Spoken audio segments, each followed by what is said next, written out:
the beginning of a dream. My name is Margaret Collins, and in 1912, I was just a 22-year-old girl from London. Life hadn't been easy, but I had a fire in my soul, a desire to start anew in America. When I got word that the RMS Titanic, the grandest ship the world had ever seen, was making her maiden voyage to New York, I knew this was my chance. I still remember standing at the Southampton dock on the morning of April 10th. The ship towered over the harbor like a floating palace. Its hull was painted in black and red, and the massive white superstructure gleamed in the sunlight. There was music, laughter, and the buzz of excitement in the air. People in suits and hats waved from the deck. First-class passengers were treated like royalty. I, however, held a third-class ticket, clutched tightly in my ha. Life on board the unsinkable ship. The first few days on the ship were like living in a dream. The Titanic was unlike anything the world had ever seen.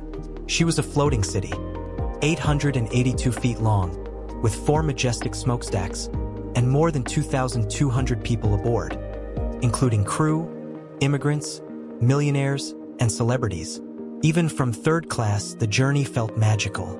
I made friends with others below deck: Eleanor, an Irish mother traveling with her 2 small children; Lars, a Swedish farmer heading to Minnesota; and Ahmed, a quiet Egyptian boy who was barely 14 but traveling alone. We shared meals, stories, and dreams. Up above, the wealthy dined on 10-course meals in gold-trimmed dining rooms. They wore gowns and tuxedos. I once caught a glimpse of John Jacob Astor, one of the richest men in America, walking the deck with his young pregnant wife. People said the Titanic was unsinkable. She had the latest in technology, watertight compartments, electric elevators, even a swimming pool. No one imagined what would come next. The iceberg. It was the night of April 14th, a Sunday. The air had grown cold and eerily still. I had just returned to my bunk after sharing stories with Eleanor. Around 11:40 p.m., a strange sound tore through the night. A long, slow scrape, like metal being ripped open. At first, no one panicked. We thought maybe something had shifted in the cargo. But within minutes, stewards rushed through the corridors, telling us to get up and dress. Confused, we followed orders. When we finally reached the upper decks, I realized something was wrong. The Titanic had hit an iceberg. The bow of the ship was already tilted downward. A few men whispered that 5 of the ship's watertight compartments had been breached. The unsinkable Titanic was sinking. I looked around. People were laughing nervously, some confused, others defiant. "It's a precaution," someone said. "She can't sink." But I could see the fear in the officers' eyes. The panic. Suddenly, the calm shattered. The crew began lowering lifeboats, but there were not nearly enough for everyone. Only 20 lifeboats for over 2,200 souls. And worse, many were being launched half-empty. Only women and children were allowed at first.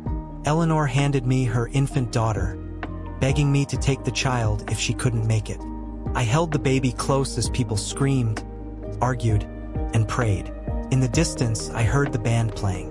Yes, the Titanic's band kept playing, even as the ship tilted. The long night in the lifeboat, we were lowered into the Black Sea. Freezing, silent, terrifying. The ocean swallowed the night as we watched the Titanic still aglow in lights. Her stern was rising higher, her bow disappearing into the Atlantic. Suddenly, the lights flickered once, twice, then everything went black. A terrible groan, like the earth itself was breaking, echoed across the sea. Then, she broke in two. People screamed. Some jumped. Others clung to railings. And then silence. We watched in horror as the Titanic's stern rose one final time, before slipping under the water like a ghost. The cries from the water, I can still hear them. Hundreds calling for help. "Please, help us." But the sea was too cold. Most died within minutes. Our lifeboat, crowded with women and a few crew, drifted silently. The baby I held cried weakly, then fell asleep from exhaustion. The night was endless. Stars overhead, death all around. Rescue. At dawn, we saw her, RMS Carpathia, racing through the icy waters. We were among the lucky ones. Out of 2,200 people aboard the Titanic, only 705 survived. Over 1,500 lives were lost. I was taken aboard the Carpathia, freezing, numb, silent. I found myself beside a grieving man who had lost his wife and children. I gave him Eleanor's daughter. She deserved to be with someone who knew love, even in grief. Life after Titanic. I never saw Eleanor again. I still don't know if she survived. Her face haunts my dreams, but her daughter Grace lived. I eventually found work as a seamstress in New York. Grace grew up strong, beautiful. I told her the truth when she turned 18. She cried, then hugged me, saying, "You're my mother in every way that matters." The world changed after Titanic. New safety laws were passed. Ships carried enough lifeboats. Radio operators stayed on duty 24/7. But the Titanic's lessons came at a terrible price. The survivor's ship. When we finally boarded the Carpathia, it felt like stepping into another world. A world where we had survived, but at the cost of losing so much. The deck was crowded with blank faces, wet clothes and haunted eyes. Some were wrapped in blankets. Others just sat silently, staring at the sea. A woman next to me kept whispering her husband's name over and over again, as if saying it enough times might bring him back. A boy, no older than 5, sat alone, clutching a toy boat, the only thing he'd managed to bring with him. The crew did everything they could. They gave us hot drinks, dry clothes, and places to lie down. But how could they warm a soul that had just watched 1,500 people die? I remember an elderly man collapsing in front of me, muttering, "I gave up my seat." She promised she'd survive, and then he fainted. There were no cheers. No celebración. We had been saved, yes, but we left part. Arriving in New York. On April 18th, 3 days after the sinking, we finally saw the Statue of Liberty. But instead of excitement, there was a heavy, suffocating silence on deck. Thousands of people were waiting at the pier. Reporters, family members, police. Some held signs with names. Others just wept. As I stepped onto land, I felt the weight of it all hit me. I was alive, but at what cost? A nurse tried to ask me questions. My name, my age, where I was going. I barely responded. I remember her placing a hand on my shoulder and whispering, "You're safe now." But she was wrong. Safety is not just surviving. Safety is peace, and I had none. The haunting. For weeks, I stayed in a shelter for women in New York. The baby girl, Grace, was placed with a family who had lost their own child and agreed to take her in until things settled. At night, I would wake up screaming. I could still hear the ship groaning. I could feel the cold Atlantic biting my skin.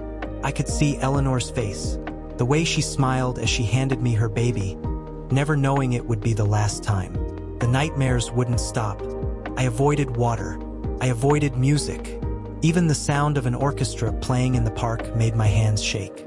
One afternoon, I heard that survivors were gathering at a church nearby for a memorial. I went hoping it might bring me peace. But when I saw the candles, the black veils, and the long list of names read aloud, it only reminded me of how many didn't make it. The world reacts. The world was stunned. Newspapers screamed headlines like, "Titanic sinks." Over 1,500 feared dead. Politicians were questioned. The shipbuilders were blamed. People asked, how could such a modern ship sink? Why weren't there enough lifeboats? Why didn't nearby ships respond faster? Investigations began. Survivors testified. I was asked to speak, but I couldn't find the strength. In the months that followed, rules changed. Ships were now required to carry lifeboats for all passengers. Continuous radio watch became mandatory. Ice patrols were formed to prevent future disasters. But none of it brought back the lives lost. None of it brought back Eleanor. A new chapter. Eventually, I found work as a seamstress in Brooklyn, sewing garments for a local dressmaker. It wasn't glamorous, but it was honest work. I wrote letters to the family caring for Grace, asking about her. They wrote back, saying she was healthy and smiling. When I finally met Grace again, she was almost 5. She ran up to me and held my hand like she'd always known me. Her adoptive parents had told her stories about her brave mother and the woman who held her through the freezing night. They let me visit often. By the time she was 10, Grace began calling me Aunt Maggie. When she turned 15, she asked me the question I'd been dreading. What happened to my real mother? I told her the truth. Every word, every tear. She held me when I cried. The anniversary. In 1962, on the 50th anniversary of the Titanic disaster, a memorial was held in New York. I was 72 years old. Grace, now a teacher with children of her own, accompanied me. We lit a candle together, and I read aloud the names of those we had lost. A young reporter approached me. He asked if I would like to share my story, the real story, not just of the sinking, but of what it meant to survive. I agreed. Not for me, but for Eleanor. For Las. For Ahmed. For the hundreds whose names were never printed in newspapers.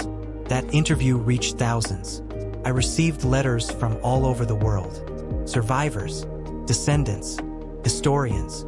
For the first time in 50 years, I didn't feel alone.